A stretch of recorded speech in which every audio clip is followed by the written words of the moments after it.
Well, folks, welcome back to the Poorly Educated Podcast, where the IQs are low, but the stakes are sky high. I'm your host, live from the only news studio that doubles as a bait shop.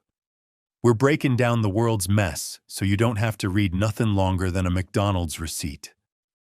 It's October 27th, 2025. The day America managed to look like a global superpower and a broken vending machine at the same time. We got Wall Street throwing a party, China signing handshakes, Trump flying around Asia like a diplomatic tornado, and right here at home, 40 million folks might lose their food stamps.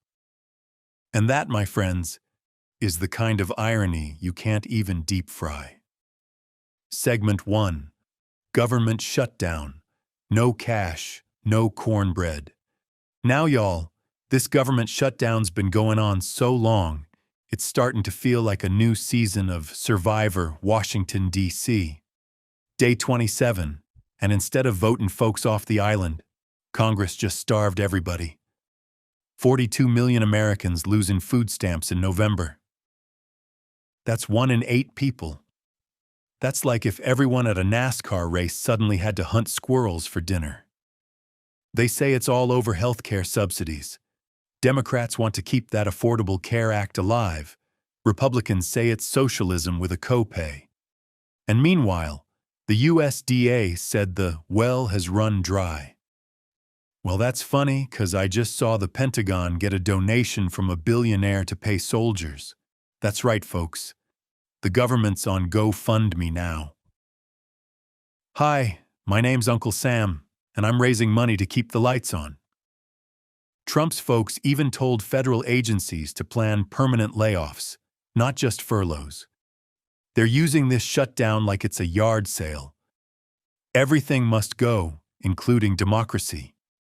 Now, 42 million folks don't know where their next meal's coming from, and Congress is acting like they're on lunch break. I say if food stamps are gone, we just put every politician in a Costco on an empty stomach and let the cameras roll. Whoever survives the Black Friday stampede wins the funding. Segment 2. U.S.-China trade deal. The tariff tango. Now over in Asia, Trump's team done pulled off a miracle. They signed a framework deal with China that stopped a 100% tariff war, and Wall Street went wilder than a raccoon in a beer cooler. The Dow hit 47,000. The Nasdaq flew higher than Elon Musk's ego on launch day. Apparently, China agreed to buy a truckload of soybeans again, so every farmer in Iowa just heard angels sing. Or maybe that was just their tractors finally starting after 3 months of repossession threats. They also finalized that TikTok sale. So now America officially owns 15-second dances and conspiracy theories about moonwater. And gold prices fell, which makes sense because when Trump says peace, people buy stocks. When he tweets China bad, folks buy canned beans. But here's the kicker. Some analysts say this whole thing's just a temporary truce. I call it the political equivalent of putting duct tape on a Hoover Dam crack. It's holding for now, but one more Trump speech and the market'll flood faster than my cousin's septic tank at a pig roast. Still, I gotta hand it to the guy. Threaten a tariff, 'cause panic, then pull back and take credit for saving the world. That's like lighting your own shed on fire, then asking for a medal 'cause you got the hose. Segment 3. Trump's Asian tour. The deal maker on the loose. Trump's on tour in Asia, folks. Yeah, he's brokering peace, signing trade pacts, and probably asking every leader if their country's got golf courses for sale. First stop, Kuala Lumpur, where he mediated peace between Thailand and Cambodia. Now, from what I heard, Malaysia did most of the work, but Trump still strutted out like he'd just ended World War III. Probably yelled, "Nobody's better at ceasefires than me, folks. I even make Twitter wars disappear." Then he signed new trade deals with Vietnam, Malaysia, and Cambodia, Also, America can get critical minerals without begging China, which is smart. I mean, if your ex is selling you car parts, eventually you gotta learn to make your own. But he also slapped Canada with a new 10% tariff, 'cause they made a TV ad with Ronald Reagan in it. You heard me right. Canada.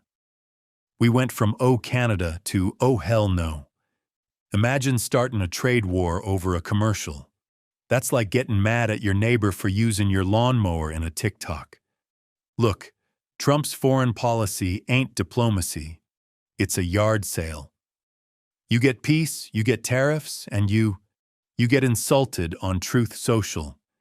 He's basically turning the world into The Apprentice, Planet Edition. Segment 4. Hurricane Melissa. Jamaica, hold on to your roof. While politicians are trading insults and soybeans, Mother Nature's down in the Caribbean screaming, "Hold my beer." Hurricane Melissa's barreling toward Jamaica with winds hitting 165 miles an hour. That's not a storm. That's God throwing a tantrum.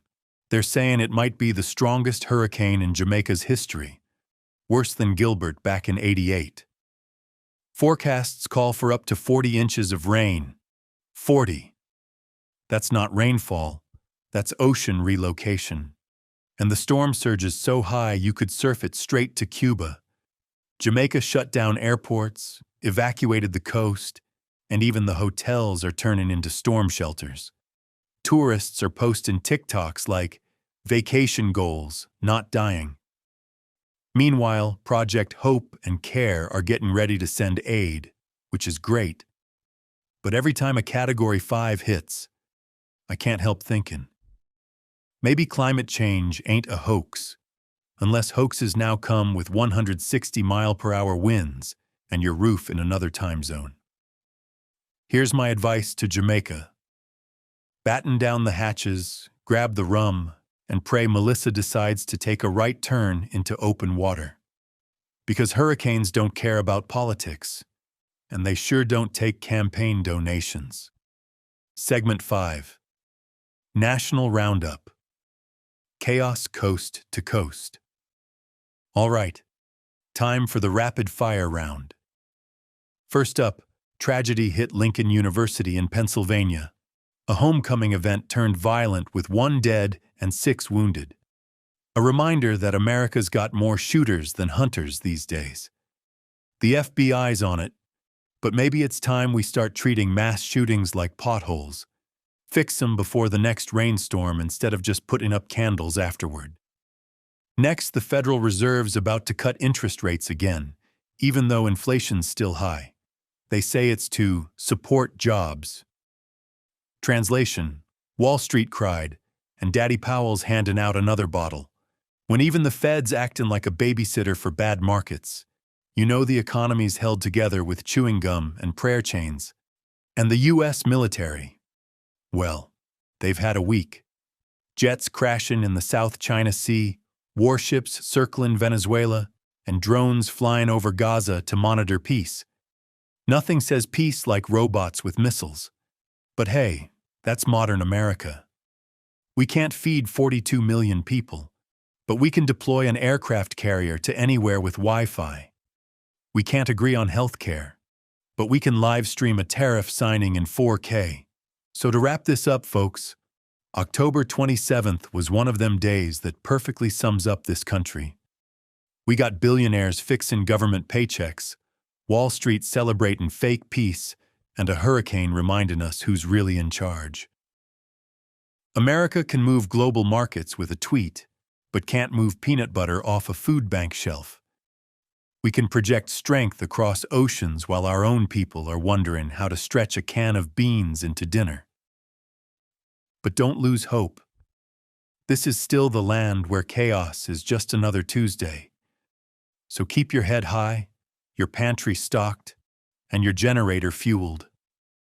'Cause when the world's going crazy, the poorly educated are here to translate it, one half-busted metaphor at a time. That's all for today's Poorly Educated podcast. Today in the news edition. I'm signing off till tomorrow. where the headlines will be worse, the jokes will be cheaper, and the facts will still be negotiable.